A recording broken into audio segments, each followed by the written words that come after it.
Tudo começou com a ligação que nenhum filho está preparado para receber.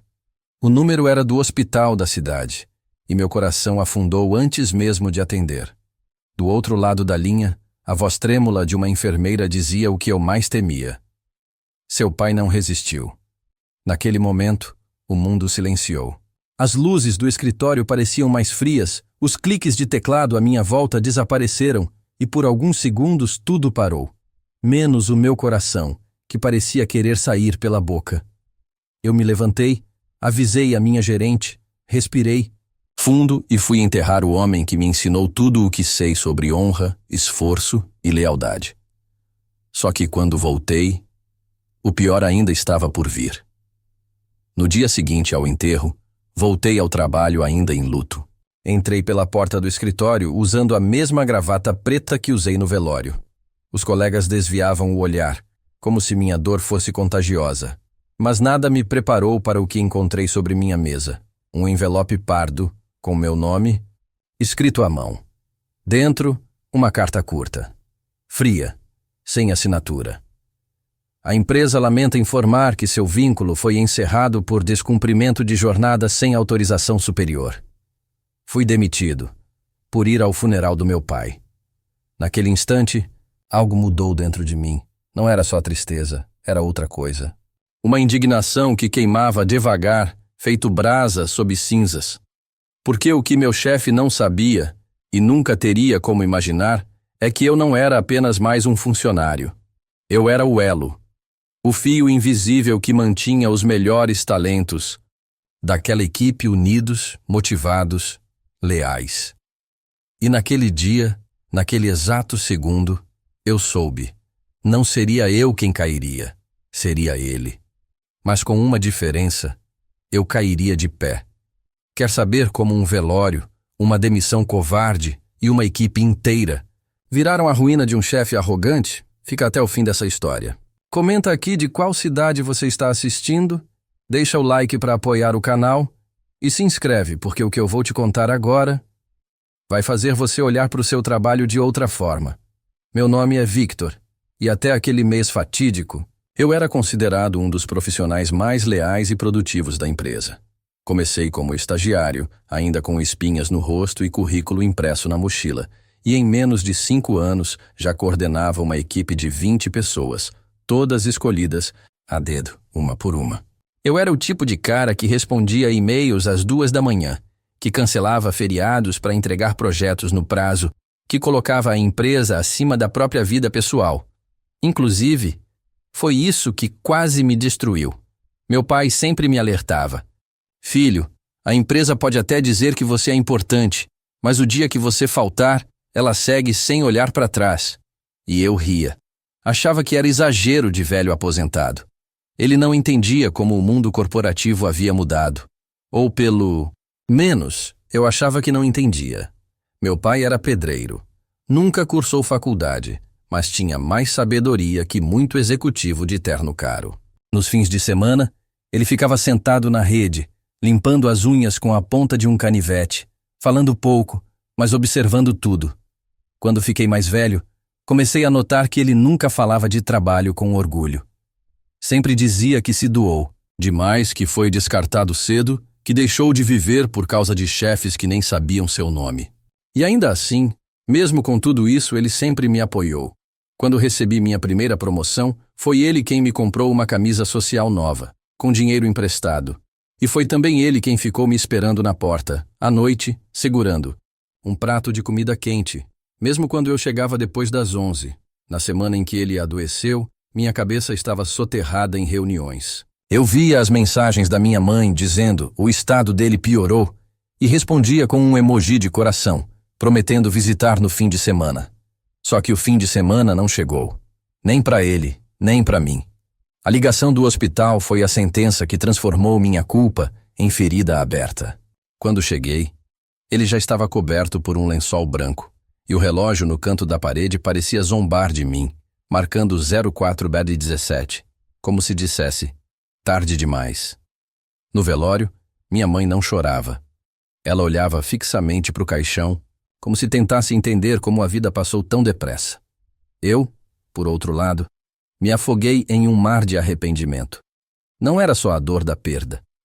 Era a dor da ausência que eu mesmo criei.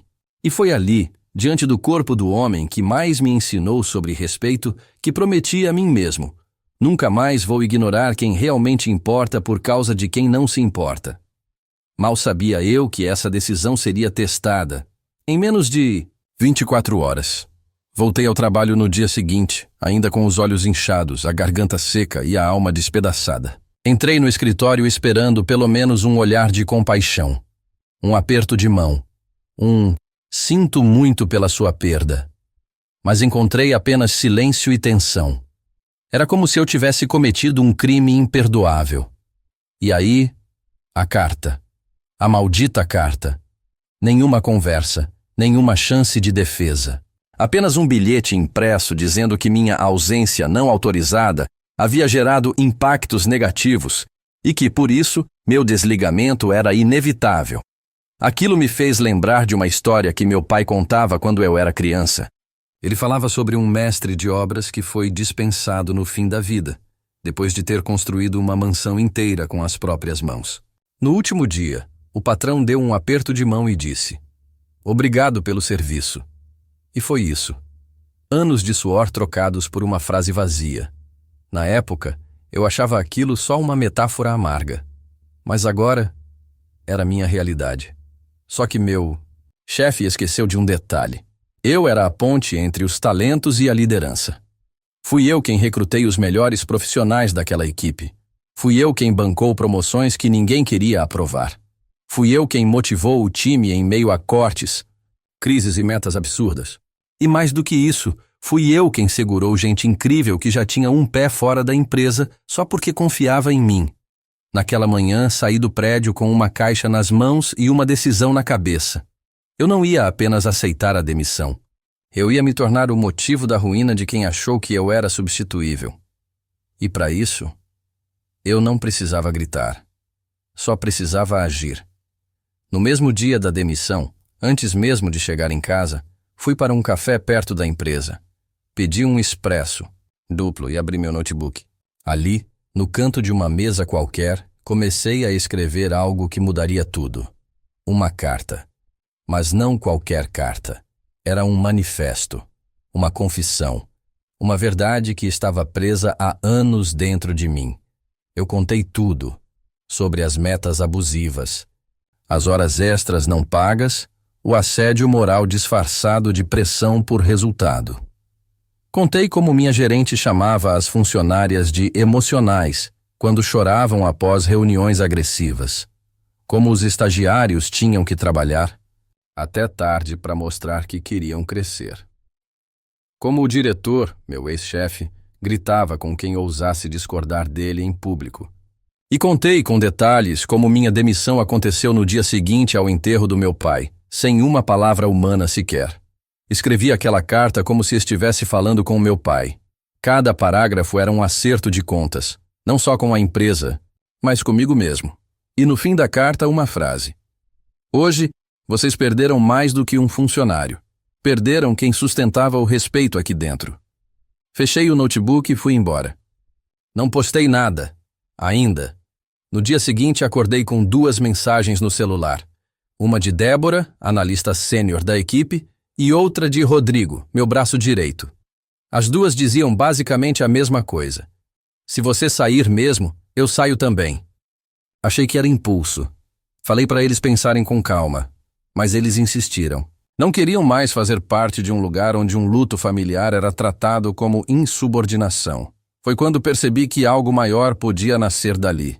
Comecei a conversar com outros colegas da equipe, um por um. Em menos de uma semana, 6 profissionais pediram desligamento voluntário. E não eram quaisquer profissionais.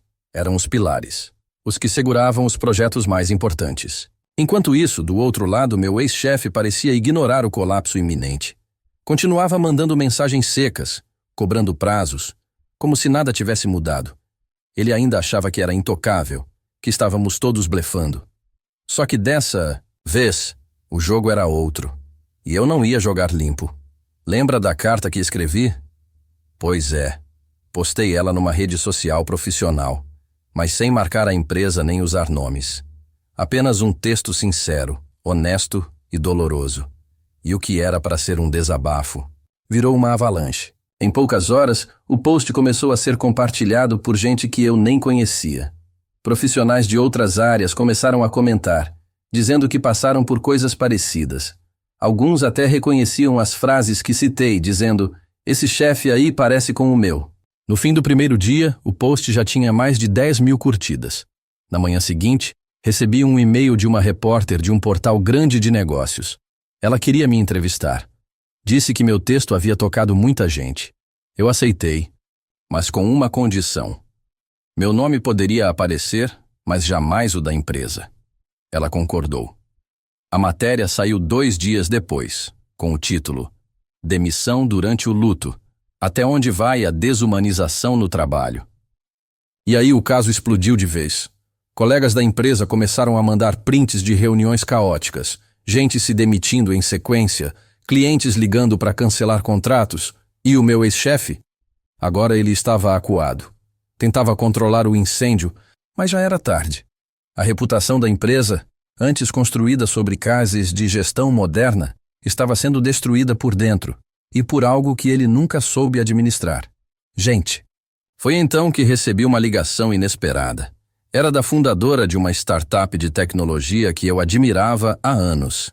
Ela tinha lido minha carta, me seguido nas redes e queria conversar. Disse que estava montando um time novo e que precisava de alguém com minha visão de liderança. Alguém que soubesse o valor do respeito. Eu aceitei o convite para um café com ela e em menos de uma semana eu estava contratado, mas não fui sozinho. Convidei os 6 colegas que haviam se demitido comigo para esse novo projeto. Todos aceitaram. Começamos do zero, sem grandes orçamentos, sem bônus de contratação, mas com algo que não tem preço: propósito. E foi ali, naquele pequeno coworking no centro da cidade, que reencontrei uma versão de mim que eu achava perdida. Curiosamente, quanto mais a gente crescia, mais mensagens eu recebia de pessoas da antiga empresa. Gente pedindo desculpas por ter ficado em silêncio. Gente dizendo: "Você estava certo." Gente querendo fazer parte da nova equipe. E a maior ironia? Alguns dos que mais me julgaram começaram a ser demitidos também quando os números começaram a cair.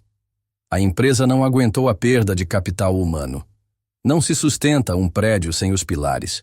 Mas o que eu não esperava, e que mudou tudo, foi o e-mail que recebi do meu ex-chefe. Um pedido de reunião. Ele dizia que queria colocar as coisas em pratos limpos. A mensagem era formal, mas carregava um tom quase suplicante. Era como se, pela primeira vez, ele tivesse entendido o que tinha perdido. Eu pensei em recusar, mas aceitei, porque parte de mim ainda queria olhar nos olhos dele e dizer o que nunca disse. "Você me demitiu achando que me calava, mas tudo o que você fez foi me libertar."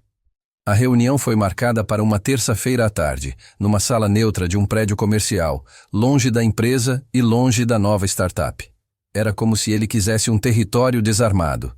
Cheguei alguns minutos antes, coração acelerado, mãos frias. Tinha ensaiado 1000 vezes o que diria. Pensei em entrar calado, apenas observando.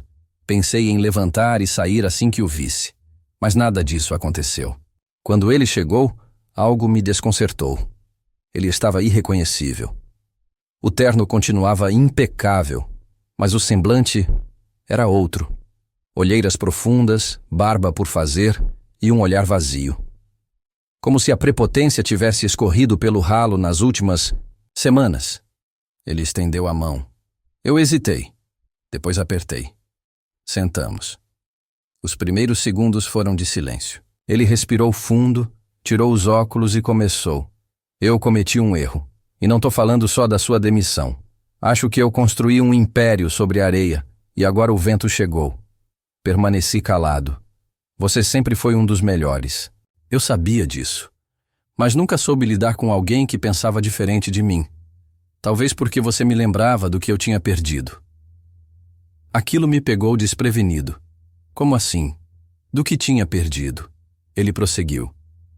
"Meu pai morreu quando eu tinha 23. E eu não fui ao enterro, porque tinha uma reunião importante, uma proposta internacional. Eu achei que estava fazendo o certo, mas me arrependo todos os dias desde então. A confissão caiu sobre a sala como uma névoa pesada. Pela primeira vez, ele não parecia um chefe. Parecia só um homem quebrado. Quando você pediu para ir ao enterro, algo dentro de mim se revoltou. Era como se a sua decisão deixasse claro o quanto a minha foi errada. Então eu te puni. Não por desrespeito, mas por inveja. Não era o pedido de desculpas que eu esperava. Era muito mais cruel. Porque ele não me demitiu apenas por insensibilidade.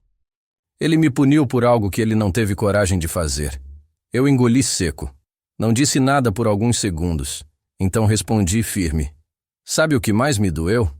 Não foi ter sido demitido. Foi perceber que anos de entrega foram apagados. Por uma única escolha. Uma escolha que qualquer ser humano decente entenderia. Mas você preferiu me transformar num reflexo do seu próprio arrependimento. Ele abaixou a cabeça. Eu sei. E eu vim aqui porque preciso de ajuda. A empresa está afundando. Os investidores estão em alerta. Os contratos estão evaporando. A gente perdeu projetos-chave. E muitos dizem que você é o motivo. Dei uma risada seca. Não fui eu quem derrubou vocês. Foram vocês mesmos. Eu só tirei a cortina. Ele insistiu. Se você quiser voltar, com total autonomia, até mesmo em cargo de liderança, podemos reestruturar tudo. Eu reconheço seu valor. A proposta estava feita. Uma chance de voltar por cima. Assumir um cargo alto, ser o rosto da recuperação. Mas aquilo me pareceu uma armadilha disfarçada de redenção. Eu olhei nos olhos dele. Não havia mais medo, nem raiva, só convicção. Você ainda não entendeu. Eu não quero voltar para tapar o buraco que você mesmo cavou. Eu quero construir algo onde ninguém precise se afundar para subir. Ele se calou, respirou fundo. Fez que sim com a cabeça, como se finalmente compreendesse que o jogo havia acabado. E ele tinha perdido. Nos despedimos com um leve aceno, sem sorrisos, sem promessas. Só um silêncio que carregava anos de frustrações, arrependimentos e derrotas pessoais. Naquele instante, eu não era mais subordinado. Era alguém que havia vencido sem precisar destruir. E essa talvez tenha sido a maior punição para ele. Perceber que não importava o que fizesse. Ele nunca mais teria controle sobre mim, nem sobre os que me seguiram. Mas a história não terminou ali. Semanas depois, durante um evento do setor, encontrei com vários ex-colegas da antiga empresa. Alguns estavam desempregados. Outros haviam migrado para lugares melhores. Mas o mais surpreendente foi descobrir que aquela startup para a qual me juntei começava a ser vista como um refúgio de talentos. Gente que não aguentava mais ser tratada como engrenagem.